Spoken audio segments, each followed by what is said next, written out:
Hi friends, ಬೆಂಗಳೂರಿನ weather ಹೇಗಿದೆ ಅಂದರೆ ಬೆಳಗ್ಗೆ ಎದ್ದಾಗೆಲ್ಲ ಅನಿಸುತ್ತೆ ಇನ್ನೊಂದು ರೌಂಡ್ ಬೆಡ್ಶೀಟ್ ಹೊಚ್ಕೊಂಡು ಹಂಗೆ ಮಲ್ಕೊಳ್ಳೋಣ ಅಂತ.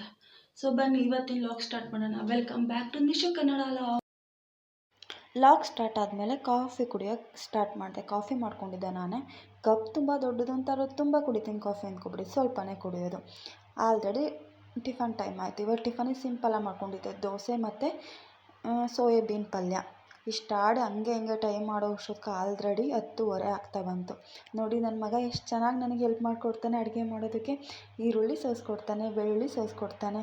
ಜಸ್ಟ್ ಒಂದೊಂದು ಸಲ ಮಾಡ್ತಾನೆ ಅಷ್ಟೇ. ಹಂಗಂತ ಏನು ತುಂಬ ಕೆಲಸ ಮಾಡ್ತಾನೆ ಅಂದ್ಕೋಬೇಡಿ, ಬರೀ ಆಟ ಆಡ್ತಾನೆ. ನನಗಿನ್ನೂ ಜಾಸ್ತಿ ಕೆಲಸ ಕೊಡ್ತಾನೆ. ಅದಾದಮೇಲೆ ಅಡುಗೆ ಮಾಡೋಕ್ಕೆ ಸ್ಟಾರ್ಟ್ ಮಾಡಿದೆ. ಇವತ್ತು ಅಡುಗೆ ಆ್ಯಕ್ಚುಲಿ ತುಂಬ ಸಿಂಪಲ್ಲಾಗೇ ಮಾಡ್ತಿದ್ದೆ. ಇವತ್ತು ಅಂತಲ್ಲ, ಎವ್ರಿಡೇ ಸಿಂಪಲ್ಲಾಗೇ ಮಾಡ್ಕೊತೀನಿ. ಮಕ್ಕಳಿರೋ ಮನೇಲಿ ಏನಂದರೆ ಮಗು ನೋಡಿಕೊಂಡು ತುಂಬ ಹೆವಿಯಾಗಿ ಫುಡ್ ಮಾಡೋಕ್ಕೆ ಸ್ಟಾರ್ಟ್ ಮಾಡಿಬಿಟ್ರೆ ನಾನು ಒಬ್ಬಳೇ ನೋಡ್ಕೊಳೋದ್ರಿಂದ ತುಂಬ ಕಷ್ಟ ಆಗುತ್ತೆ. ನಮ್ಮ ಮನೆಯವರು ಕೆಲ್ಸಕ್ಕೆ ಹೋಗಿರ್ತಾರೆ, ನಾನು ಒಬ್ಬಳೇ ವ್ಯೂನ ನೋಡ್ಕೊತಾ ಇರಬೇಕು. ಹಾಗಾಗಿ ತುಂಬ ಸಿಂಪಲ್ಲಾಗಿ ಮಾಡ್ಕೊತೀನಿ. ಇವತ್ತು ರೈಸ್ ಮಾಡ್ಕೊಂಡಿದ್ದೆ ಮಧ್ಯಾಹ್ನಕ್ಕೆ, ಮತ್ತು ಹಂಗೇ ಸಾಂಬಾರು, ಸ್ವಲ್ಪ ಟೊಮೊಟೊ ಸಾಂಬಾರು ಮಾಡ್ಕೊತಿದ್ದೆ.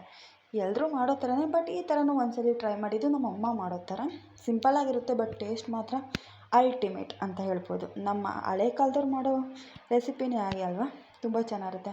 ಫಸ್ಟ್ ಒಂದು ಬಾಣಲೆ ಇಟ್ಕೊಂಡು, ಬಾಣಲಿಗೆ ಸ್ವಲ್ಪ ಎಣ್ಣೆ ಹಾಕ್ಕೊಂಡು, ಒಂದು 2 ಸ್ಪೂನ್ ಅಂದ್ಕೊಳ್ಳಿ, ಸ್ವಲ್ಪ ಸಾಸಿವೆ, ಜೀರಿಗೆ ಸ್ವಲ್ಪ ಜಾಸ್ತಿನೇ ಹಾಕ್ಕೊಳ್ಳಿ, ಬಿಕಾಸ್ ಆ ಟೇಸ್ಟ್ ತುಂಬ ಚೆನ್ನಾಗಿರುತ್ತೆ. ಸಾಸಿವೆ ಜೀರಿಗೆ ಹಾಕಾದ್ಮೇಲೆ ಈರುಳ್ಳಿ ಮತ್ತು ಸಣ್ಣಕ್ಕೆ ಹೆಚ್ಚಿರೋ ಬೆಳ್ಳುಳ್ಳಿ ಹಾಕ್ಕೊಂಡು ಸ್ವಲ್ಪ ಚೆನ್ನಾಗಿ ಅದು ಕೆಂಪಗಾಗೋವರೆಗೂ ಫ್ರೈ ಮಾಡ್ಕೋಬೇಕು. ಒಂದೊಂದು ಸಲ ಅನಿಸುತ್ತೆ ಕೆಲ್ಸಕ್ಕೆ ಹೋಗ್ಬೇಕಾದ್ರೆ ಚೆನ್ನಾಗಿತ್ತು ಜೀವನ ಅಂತ. ಅಂದರೆ 9 to 5 ಜಾಬ್ ಏನಿರುತ್ತೆ ಅದೊಂಥರ ಚೆನ್ನಾಗಿರುತ್ತೆ. ಮಾರ್ನಿಂಗ್ ಎದ್ದೇಳ್ತೀವಿ, ಕೆಲ್ಸಕ್ಕೆ ಹೋಗ್ತೀವಿ, ಬಂದು ಅಡುಗೆ ಮಾಡ್ಕೊಂಡಿರ್ತೀವಿ. ವೈಫ್ ಲೈಫ್ ಸ್ಟೈಲ್ ಹೇಗಿರುತ್ತೆ ಅಂದರೆ, ಬೆಳಗ್ಗೆ 6 ಗಂಟೆಯಿಂದ ಸಂಜೆ 10 ಗಂಟೆವರೆಗೂ ಕೆಲಸ ಮಾಡ್ತೀರ್ರಿ ನೀವು, ಏನೂ ಅನಿಸಲ್ಲ. ಅದರಲ್ಲೂ ನಾವು ನಮ್ಮ ಗಂಡಂದಿರ್ತಾರೋ, ನಾವು ಮಾಡೋ ಕೆಲಸಕ್ಕೆ ಹೋಗ್ಲಿ, ಇವ್ರು ಕೆಲಸ ಮಾಡ್ತಾರಲ್ಲ ಒಂದು ಚಿಕ್ಕ ಇದು ಕೂಡ ಹೇಳಲ್ಲ. ಇದು ಅಂದರೆ ಏನೇನೋ ಅಂದ್ಕೋಬೇಡಿ, ಚಿಕ್ಕದಾಗಿ ಅಪ್ರಿಷಿಯೇಷನ್ಸ್ ಕೂಡ ಮಾಡಲ್ಲ ಅಂತ ಅಷ್ಟೇ. ಬಿಕಾಸ್ ಅದೆಲ್ಲ ಬಿಟ್ಬಿಡಿ, ಹೋಗ್ಲಿ ಅವಳು ಇಷ್ಟೆಲ್ಲ ನಮಗೋಸ್ಕರ ಮಾಡ್ತಾಳಲ್ಲ, ಓಕೆ ಅವಳಿಗೂ ಸುಸ್ತಾಗಿರುತ್ತೆ, ಅವಳಿಗೂ ರೆಸ್ಟ್ ಬೇಕು, ನೋವೇ ಚಾನ್ಸೇ ಅನಿಸಲ್ಲ. ಆದರೆ ಒಂದೊಂದು ಸಲ ಚೆನ್ನಾಗಿ ನೋಡ್ಕೊತಾರೆ, ಇಲ್ಲ ಅಂತೇನು ಹೇಳಲ್ಲ. ಆದರೆ ಒಂದೊಂದು ಸಲ ಎಲ್ಲ ನಾವೇ ಮಾಡ್ಕೋಬೇಕಲ್ಲ ಅಂತ ಬೇಜಾರು ಕೂಡ ಆಗ್ತಿರುತ್ತೆ. ಅಂದರೆ ಮಕ್ಕಳಿರೋ ಮನೇಲಿ ಮೀನ್ಸ್ ಅಮ್ಮಂದ್ರು ಒಬ್ಬರೇ ನೋಡ್ಕೊತಿರೋರಿಗೆ ಗೊತ್ತಿರುತ್ತೆ. ಈ ಥರ ಅಡುಗೆ ಮಾಡಬೇಕಾರಾಗಲಿ, ಏನೇ ಕೆಲಸ ಮಾಡಬೇಕಾರಾಗಲಿ ಮಕ್ಕಳನ್ನ ಎತ್ಕೊಂಡೇ ಮಾಡ್ತಿರಬೇಕು. ಅದೊಂಥರ ಚೆನ್ನಾಗಿರುತ್ತೆ. ಬಟ್ ಒಂದೊಂದ್ಸಲಿ ತುಂಬ ಸುಸ್ತು ಅಂತಲೂ ಅನಿಸುತ್ತೆ. ನನ್ನ ಮಗನಂತೂ ನಾನು ಯಾವಾಗಲೂ ಎತ್ಕೊಂಡೇ ಕೆಲಸ ಮಾಡಬೇಕು, ಕೆಳಗೆ ಇಳಿಸೋಂಗಿಲ್ಲ. ಇಳಿಸೋರು ಸಾಕು, ಅಮ್ಮ ಹತ್ತು ಅಂತಲೇ ಇರ್ತಾನೆ. ಸೊ ಸ್ವಲ್ಪ ಕರಿಬೇವಿನ ಸೊಪ್ಪು ಕೂಡ ಹಾಕ್ಕೊಳ್ಳಿ. ಕರಿಬೇವಿನ ಸೊಪ್ಪು ಸ್ವಲ್ಪ ಸಣ್ಣಕ್ಕೆ ಹೆಚ್ಚಾಕ್ಕೊಂಡ್ರೆ ಚೆನ್ನಾಗಿರುತ್ತೆ. ಬಟ್ ನಾನು ಇವಾಗ ಹಂಗೆ ಹಾಕ್ತಾಯಿದ್ದೀನಿ.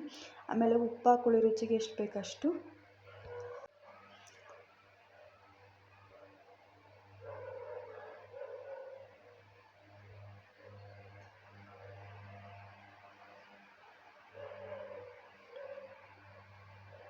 ಉಪ್ಪು ಹಾಕ್ಕೊಂಡು ಚೆನ್ನಾಗಿ ಸ್ವಲ್ಪ ಕೆಂಪಗಾಗೋವರೆಗೂ ಹುರ್ಕೋಬೇಕು. ಹೆಣ್ಮಕ್ಳು ಇಂಡಿಪೆಂಡೆಂಟ್ ಆಗಿರೋದು ಎಷ್ಟು ಇಂಪಾರ್ಟೆಂಟ್ ಅಲ್ವಾ ಅನಿಸುತ್ತಲ್ಲ. ಇದು ಯಾವಾಗ ನಮಗೆ ನೀಟಾಗಿ ಅರ್ಥ ಆಗುತ್ತೆ ಹೆಣ್ಮಕ್ಳಿಗೆ ಅಂದರೆ ಎಸ್ಪೆಷಲಿ ಹೌಸ್ ವೈಫ್ ಆದಮೇಲೆ ಪ್ರತಿಯೊಂದಕ್ಕೂ ಗಂಡನ ಮೇಲೆ ಡಿಪೆಂಡ್ ಆಗಿರ್ತೀವಲ್ಲ. ಫಾರ್ ಎಕ್ಸಾಂಪಲ್ ಒಂದು ಡ್ರೆಸ್ ತೊಗೊಳ್ಳೋದಾಗಲಿ, ಒಂದು ಜೊತೆ ಚಪ್ಪಲಿ, ಒಂದು ಕೊತ್ತಂಬರಿ ಸೊಪ್ಪು ತೊಗೊಂಬರೋಕ್ಕೆ ಕೂಡ ಗಂಡನ ಹತ್ರ ದುಡ್ಡು ಇಸ್ಕೋಬೇಕಾದ್ರೆ ತುಂಬ ಬೇಜಾರು ಅನಿಸುತ್ತೆ. ಅಂದರೆ ನೀವೆಲ್ಲ ಅಂದ್ಕೋಬೋದು, ಈ ಗಂಡನ ಹತ್ರನಲ್ವ ಕೇಳೋದ್ರಿಂದ ಏನು ಅನಿಸಲ್ಲ ಅಂತ. ಆದರೂ ಒಬ್ಬೊಬ್ಬ ಹೆಣ್ಮಕ್ಳು ಯೋಚನೆ ಒಂದೊಂದು ಥರ ಇರುತ್ತೆ. ಪರ್ಸ್ನಲಿ ನನಗೆ ತುಂಬ ಬೇಜಾರು ಅನಿಸುತ್ತೆ, ಎಲ್ಲದಕ್ಕೂ ಕೇಳಬೇಕು, ಎಲ್ಲದಕ್ಕೂ ಇದು ಮಾಡಬೇಕು ಅಂತ ಹೇಳ್ಬಿಟ್ಟು. ಅಡುಗೆ ಆಗೋ ಅಷ್ಟೊತ್ತಿಗೆ ಆಲ್ರೆಡಿ ನನ್ನ ಮಗ ಆಲ್ರೆಡಿ ಎತ್ಕೊಂಡೆ ನನ್ನ ಮಗನ ನಾನು ಕೆಲಸ ಮಾಡ್ತಿರಬೇಕು. ಟೊಮೊಟೊನ ಸ್ವಲ್ಪ ಚೆನ್ನಾಗಿ ಫ್ರೈ ಮಾಡ್ಕೊಳ್ಳಿ. ಹೆಂಗಾರ ಈ ಥರ ಫುಲ್ ಅದು ಎಣ್ಣೆಲಿ ಹಂಗೆ ಸ್ಮ್ಯಾಶ್ ಆಗಿರಬೇಕು. ಇಷ್ಟಾದಮೇಲೆ ಸ್ವಲ್ಪ ಕಾಯಿ ತುರಿ, ಆಮೇಲೆ ಮನೇಲಿ ಮಾಡಿರೋ ಸಾಂಬಾರು ಪೌಡರು ಮತ್ತು ಖಾರದ ಪುಡಿ ಈ ಥರ ಕೈಯಲ್ಲೇ ಮಿಕ್ಸ್ ಮಾಡಿಬಿಟ್ಟು ಹಾಕ್ಕೊತಿದ್ದೀನಿ. ಆವಾಗ ಗಂಟು ಬರಲ್ಲ ಈ ಥರ ನಾವು ಹಾಕ್ಕೊಳ್ಳೋದ್ರಿಂದವ.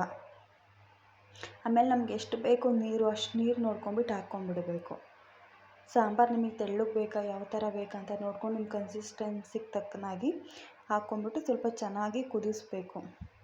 ಅದು ತಳ ಹಿಡಿಯುತ್ತೆ. ಆವಾಗ ಸಾಂಬಾರು ಪೌಡರ್ ಆ್ಯಡ್ ಮಾಡೋದ್ರಿಂದ ಅವಾಗ ಸ್ವಲ್ಪ ಮಿಕ್ಸ್ ಮಾಡ್ಕೊತಾ ಇರಿ.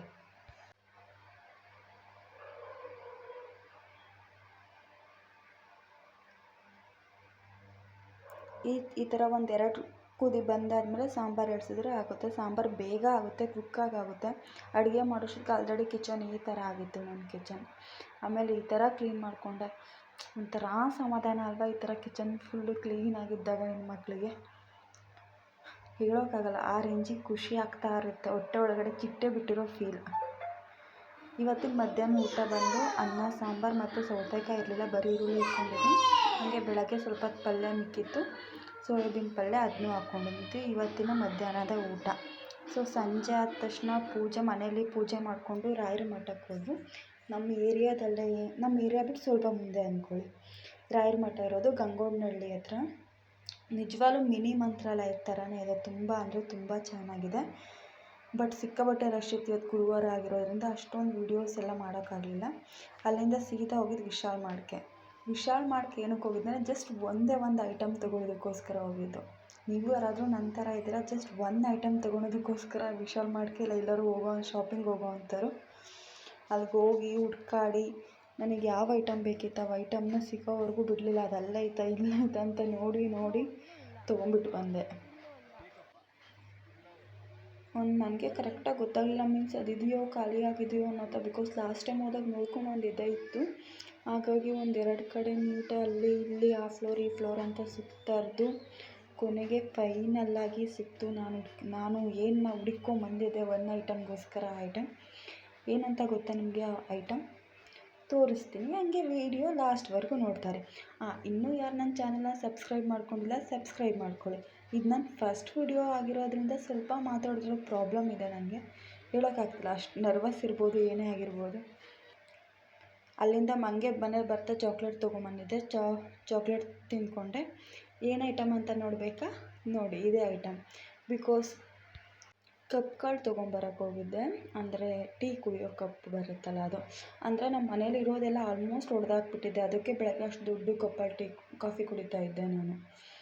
ಇವು 6 ಕಪ್ಪಿಗೆ 99 ರೂಪೀಸ್ ಅಷ್ಟೇ. ಅಲ್ಲಿಂದ ಒಂದು ಸ್ವಲ್ಪ ಚಾಟ್ಸ್ ಮಾಡ್ಕೋಬೇಕಾಗಿತ್ತು, ಆ ಚಾಟ್ಸ್ ಮಾಡ್ಕೊಂಡಿದ್ದೆ. ಪ್ಲೀಸ್ ಯಾರು ಸಬ್ಸ್ಕ್ರೈಬ್ ಮಾಡ್ಕೊಂಡ್ರೆ ಸಬ್ಸ್ಕ್ರೈಬ್ ಮಾಡ್ಕೊಳ್ಳಿ, ಸಪೋರ್ಟ್ ಮಾಡಿ. Thank you.